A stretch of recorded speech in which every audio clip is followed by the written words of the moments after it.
Xi Jinping लगातार तीसरी बार चीन के राष्ट्रपति बन गए हैं। चीन की कम्युनिस्ट पार्टी ने मार्च 2023 के दूसरे हफ्ते में उनके तीसरे कार्यकाल को मंजूरी दी है। 69 साल के जिनपिंग को अगले 5 साल तक चीनी सेना का सर्वोच्च कमांडर बनाए रखने पर भी मुहर लगी है। सवाल ये है कि जिनपिंग के इस करिश्मे का गौरैया से क्या लेना देना, उस गौरैया से जिसके लिए दुनिया हर साल 20 मार्च को वर्ल्ड स्पैरो डे यानी विश्व गौरैया दिवस मनाती है। क्या जिनपिंग नई ताकत मिलने पर गौरैया को बचाने का कोई कैंपेन शुरू करने वाले हैं, या फिर इस नन्ही चिड़िया के गायब होने के पीछे किसी चीनी साजिश का हिस्सा है? हम कहेंगे कि आप सही जा रहे हैं, पर ये जो चीनी साजिश वाला एंगल है, क्या उसमें कोई ऐसी बात है जो गलवान में चीनी घुसपैठ जितनी ही सच है? गौरैया और चीन की साजिश मामला दिलचस्प है। इस मामले में चीनी साजिश का रोल समझने से पहले एक और वाकया जान लीजिए। बात 1974 की है। एक आंदोलन था जो गुजरात में चल रहा था। आर्थिक संकट और करप्शन के खिलाफ छात्रों और मध्य वर्ग के लोगों ने गुजरात में नवनिर्माण आंदोलन छेड़ रखा था।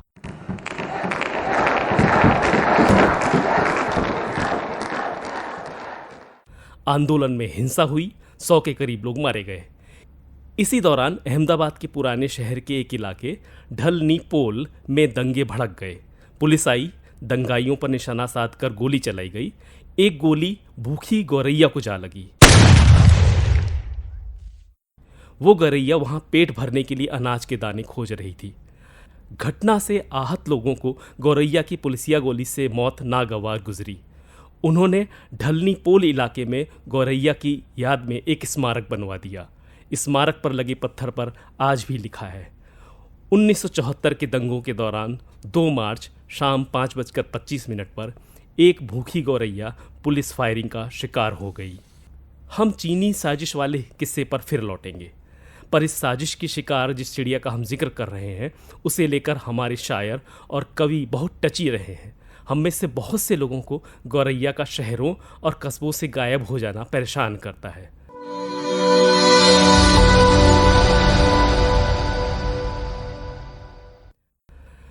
नमस्कार, मेरा नाम है डॉक्टर संजय वर्मा और ट्यूब न्यूज़ के इस नए अंक में गौरैया नाम की हम उस नन्ही चिड़िया का जिक्र कर रहे हैं जिसे शायद शहरी दुनिया ने भुला दिया है। आपने अभी चिड़ियों की जो चहचहाहट सुनी, उनमें ज़्यादातर आवाज़ें गौरैया की थीं। एक ज़माना था जब हमारे घर आंगन में सुबह शाम गौरैया का आना जाना लगा रहता था। वे यहाँ वहाँ फुदकती, लड़ती झगड़ती और इधर उधर पड़े दानों से अपना पेट भरकर फुर्र हो जाती। अब तो आंगन ही नहीं रहे, घर मकान फ्लैटों में तब्दील हो गए। आंगन बालकनी में सिमट आया। वो हरियाली और वे पेड़ पौधे भी अब कहाँ हैं जो इन नन्हे पक्षियों को बसेरा और दाना पानी मुहैया कराते थे। लिहाजा गायब हो गई गौरैया। शहरों से तो तकरीबन उनका सफाया ही हो गया। कहने को कहते रहे कि ये चिड़िया भारत की राजधानी दिल्ली का राज्य पक्षी है, पर अब तो राजकाज करने वालों के बीच ही इतनी मारकाट हुई पड़ी है कि कौन पूछे कि गौरैया कहाँ हो, किस हाल में हो ओ नन्ही चिड़िया। चहचहाती चंद चिड़ियों का बसर था पेड़ पर, मेरे घर एक पेड़ था और एक घर था पेड़ पर। शायर सज्जाद बलूच की इस नज़्म का दर्द जीव जगत का साझा है। हर साल पूरी दुनिया 20 मार्च को जब विश्व गौरैया दिवस मनाती है तो यकायक हमारा ध्यान जाता है कि कभी गौरैया नाम की एक छोटी सी चिड़िया बेखौफ हमारे आंगनों में फुदका करती थी। उनका चहचहाना भी ऐसा गजब ढाता था कि जोश मलियाबादी भी कह गुजरे, मस्त चिड़ियों का चहचहाना सुन, मौज ए नौ मश्क का तराना सुन। और अगर कुछ लोगों को गौरैयों का चहचहाना शोर लगता है तो उनकी फरमाइश फ़खरुद्दीन गौरी फैज़ ने कुछ इस तरह पूरी की, वो निशाने पर किसी को ताकना सयाद का, दफ़अतन चिड़ियों का मिलकर गुल मचाना याद है। बहरहाल अब लौटते हैं गौरैया के लापता होने के पीछे चीनी साजिश वाले किस्से पर। हम इस मामले में शी जिनपिंग की जो बात कह रहे हैं, उनसे जुड़ी एक खास बात यह है कि उनके पहले के सभी राष्ट्रपतियों को 5 साल के 2 कार्यकाल ही मिले थे। ऐसे में जिनपिंग चीनी इतिहास में तकरीबन उस हैसियत के करीब आ गए हैं जैसी एक ज़माने में चीन की कम्युनिस्ट पार्टी की नींव रखने वाले माओ त्से तुंग की थी। असल में गौरैया के खिलाफ चीन में हुई साजिश का रिश्ता माओ से तुंग या कहे कि माओ से है, न कि जिनफिंग से। पर माओ की इस छोटी सी चिड़िया से आखिर क्या अदावत थी? बताते हैं कि माओ गौरैया के पीछे इसलिए पड़ गए थे क्योंकि उन्हें लगता था कि खेतों में मौजूद और आंगन में धोकर सूखने के लिए डाले गए अनाजों का बड़ा हिस्सा गौरैया चट कर जाती है। माओ ने जाने किस डेटा के आधार पर एक नतीजा निकाला था कि एक गौरैया साल में 4 किलो अनाज खा जाती है। इससे उन्हें लगा कि एक दिन ये नौबत आ सकती है कि चीनी नागरिकों का पेट भरना मुश्किल हो जाए। ऐसे में माओ ने फौरन चीन से गौरैया के सफाई का फरमान जारी कर दिया। इस अभियान का नाम था मारो 4। ये 4 जीवों के खिलाफ था। उनके ऐलान का हवाला देते हुए कम्युनिस्ट पार्टी के अखबार बीजिंग पीपल्स डेली ने 5 मई 1958 को लिखा, किसी भी योद्धा को तब तक नहीं रुकना चाहिए जब तक कि यह लड़ाई जीत नहीं ली जाती। इस लड़ाई में क्रांतिकारियों को पूरे उत्साह और प्रतिबद्धता से हिस्सा लेना चाहिए ताकि घटिया चिड़िया के खिलाफ जंग जीती जा सके। उफ, एक चिड़िया, अनेक चिड़िया, बल्कि नन्ही सी चिड़िया और उसके खिलाफ क्रांति का बिगुल। यूं माओ के निशाने पर गौरैया अकेले नहीं थी। इनमें पहले नंबर पर थी मक्खी, फिर मच्छर और फिर चूहों का सफाया तय किया गया था। कहा गया कि मक्खियां गंदगी से पैदा होने वाली बीमारियां फैलाती हैं, मच्छर मलेरिया बढ़ा रहे थे और चूहों ने प्लेग के जरिए आतंक फैला रखा था। ये पहले 3 निशाने तो बेहद साफ थे। इन्हें लेकर किसी के मन में कोई कन्फ्यूज़न नहीं था। समस्या गौरैया को खत्म करने को लेकर थी। पर आज के जिनफिंग की तरह ताकतवर माओ के खिलाफ कौन जाता? इसलिए छोटी सी गौरैया को चीनी कम्युनिस्ट पार्टी ने बेहद खतरनाक जीव के रूप में पेश करते हुए 1958 में अपना अभियान छेड़ दिया। इस अभियान पर टाइम मैगजीन ने उसी साल अपने मई अंक में red China death to sparrow headline से एक रिपोर्ट प्रकाशित की। रिपोर्ट में लिखा था कि गौरैया को मारने के देशव्यापी अभियान में सरकारी कर्मचारियों और अफसरों के अलावा स्कूल कॉलेज के स्टूडेंट भी शामिल किए गए हैं। रेडियो बीजिंग पर टेलीकास्ट रिपोर्ट के मुताबिक इस अभियान में 30 लाख लोग शामिल थे। ये सभी हर सुबह 5 बजे गुलेलों और सीटियों के अलावा पतीलों, कड़छी और तरह तरह के बर्तनों को लेकर घर से बाहर निकलते थे। बर्तन पीट पीट कर ये लोग शहरों और गांवों में इतना शोर मचाते कि गौरैया पेड़ों पर आराम से नहीं बैठ पाती थीं।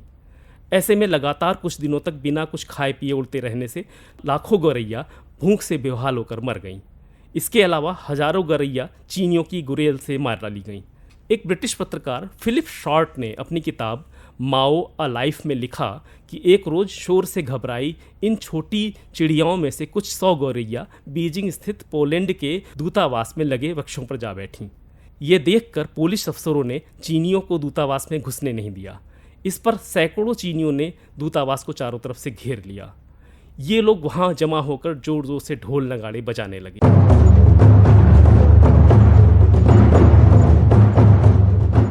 लगातार 2 दिन तक किए गए हंगामे से परेशान सैकड़ों गौरैया बाहर नहीं जा सकीं। दाना पानी नहीं मिलने के कारण भूख से मर गईं। फिलिप शार्ट ने अपनी रिपोर्ट में लिखा, नज़ारा बेहद गमगीन करने वाला था। 2 से 3 दिन के बाद पुलिस दूतावास कर्मचारी सैकड़ों मरी हुई गौरैयाओं को बेलचे और फावड़े से बाहर फेंकते नजर आए थे। माओ के ऐलान पर चीनियों ने पूरे मन से गौरैयाओं का कत्ल किया, लेकिन जल्द ही गौरैया के खात्मे के बुरे नतीजे सामने आ गए। गौरैया नहीं रही तो चीन में फसलों को नुकसान पहुंचाने वाले कीट पतंगों और कीड़ों की तादाद भयानक ढंग से बढ़ गई। पहले तो इन्हें गौरैया खा जाती थीं, लेकिन अब इन कीड़ों की लॉटरी निकल आई। इनमें पहला बड़ा हमला टिड्डियों ने बोला। इससे चीन के सामने खाद्यान्न संकट गहरा गया। रही बची कसर बाद के 2 वर्षों में चीन में आई बाढ़ों ने पूरी कर दी। परेशान माओ ने 1960 में गौरैया सफाया अभियान की वापसी का ऐलान कर दिया, लेकिन दावा है कि 1959 से 1961 के बीच इन वजहों से पैदा हुए ग्रेट चाइनीज़ फेमीन नाम के अकाल के चलते लाखों मौतें हुईं। माओ को इससे सबक मिला। मारी जा चुकी गौरैयाओं की भरपाई के लिए सोवियत संघ से 2.5 लाख गौरैयाँ मंगवाई गईं ताकि वे टिड्डियों को खाकर फसलों की रक्षा कर सकें। आखिरकार मक्खी, मच्छर और चूहों को मारने वाली मारो 4 की सूची से गौरैया का नाम काट दिया गया और गौरैया की जगह खटमल खात्मे का अभियान शुरू हो गया। पर जो सबक माओ ने लिया था, दुनिया भर के शहरी उसे लगभग भूल गए। देश में बीते 20-25 साल में शहरीकरण की ऐसी आंधी चली कि गौरैया और दूसरे जीवों को घर और दाना पानी देने वाली हरियाली खत्म हो गई। उसकी जगह कंक्रीट के जंगलों ने ले ली, जिसमें इंसान के अलावा किसी भी दूसरे जीव के लिए कोई जगह नहीं है। गौरैया तो वैसे भी एक नाजुक पक्षी है। गर्मियों में उसे हरियाली न मिले, पेड़ों की ठंडी छाया और पानी न मिले, तो उसे ये हालात माओ के छेड़े गए हमलावर अभियान जैसे ही लगते हैं। इसके अलावा ध्वनि प्रदूषण, इमारतों में घोंसले नहीं बना पाने की मजबूरी, पेस्टिसाइड्स के इस्तेमाल और भोजन की कमी, इन सारे कारणों ने मिलकर शहरों से गौरैया का सफाया कर डाला। शायद यही वजह है कि दुनिया में साल का एक दिन गौरैया के संरक्षण के लिए समर्पित किया गया। यूं हर साल 20 मार्च को वर्ल्ड स्पैरो डे मनाने के पीछे एक कमाल की बात यह है कि इसका एक क्रेडिट भारतीय शख्स को जाता है। पर्यावरण के बारे में संजीदगी से सोचने वाले महाराष्ट्र के नासिक के बाशिंदे मोहम्मद दिलावर ने अपने शहर में घरेलू गौरैया को बचाने का एक अभियान अपने लेवल पर शुरू किया था। उन्होंने स्थानीय संस्था नेचर फॉरएवर सोसाइटी के सहयोग से इस काम को आगे बढ़ाया। आगे चलकर इस अभियान में फ्रांस के इको SIS एक्शन फाउंडेशन और दुनिया भर के कई अन्य संगठन शामिल हो गए। इस तरह साल 2010 से हर साल 20 मार्च को विश्व गौरैया दिवस मनाने की शुरुआत हो गई। खास बात यह है कि गौरैया को बचाने के लिए मोहम्मद दिलावर के योगदान को रेखांकित करते हुए टाइम मैगजीन पहले ही 2008 में उन्हें हीरोज ऑफ एनवायरनमेंट यानी पर्यावरण के नायक की उपाधि के लिए नॉमिनेट कर चुकी थी। घरेलू गौरैया को लेकर एक इतिहास भी मिलता है। जैसे इसके कुछ डिटेल मिलते हैं कि 150 से भी ज़्यादा साल पहले 1863 में घरेलू गौरैया को अमेरिका, अफ्रीका के कुछ हिस्सों, ऑस्ट्रेलिया और न्यूजीलैंड में इस तरह पेश किया जाने लगा था कि अब यह शहरी दुनिया में सबसे ज़्यादा पाया जाने वाला पक्षी है। द नेचर फॉरएवर सोसाइटी ने मार्च 2011 में पहले स्पैरो अवार्ड्स की स्थापना की ताकि इस पक्षी को बचाने में लगे लोगों को प्रोत्साहित किया जा सके। इसके अगले साल 2012 में नेचर फॉरएवर सोसाइटी की कोशिशों से घरेलू गौरैया को दिल्ली का राष्ट्रीय पक्षी घोषित किया गया। इसी तरह 2019 में आई लव स्पैरो यानी मुझे गौरैया से प्यार है, इसे वर्ल्ड स्पैरो डे की थीम बनाया गया। बता दें कि गौरैया का साइंटिफिक नाम पैसर डोमेस्टिकस या पैसेरेडी है। पैसेरेडी परिवार से संबंधित किसी भी पक्षी को गौरैया कह सकते हैं, जैसे कि तोते की तरह दिखने वाली पैसर गोंगोनेंसिस को गौरैया ही कहते हैं। यह पक्षी ईस्ट अफ्रीका के तराई वाले इलाकों में पाया जाता है, लेकिन जिस पक्षी को गौरैया के नाम से ज़्यादा जानते पहचानते हैं वह घरेलू गौरैया पक्षी है और यह पैसेरिडी फैमिली से संबंधित है। अक्सर किसी सिलसिले में कोई दिवस मनाने का मतलब है कि वह चीज़, प्रथा या जीव जंतु लुप्तप्राय है।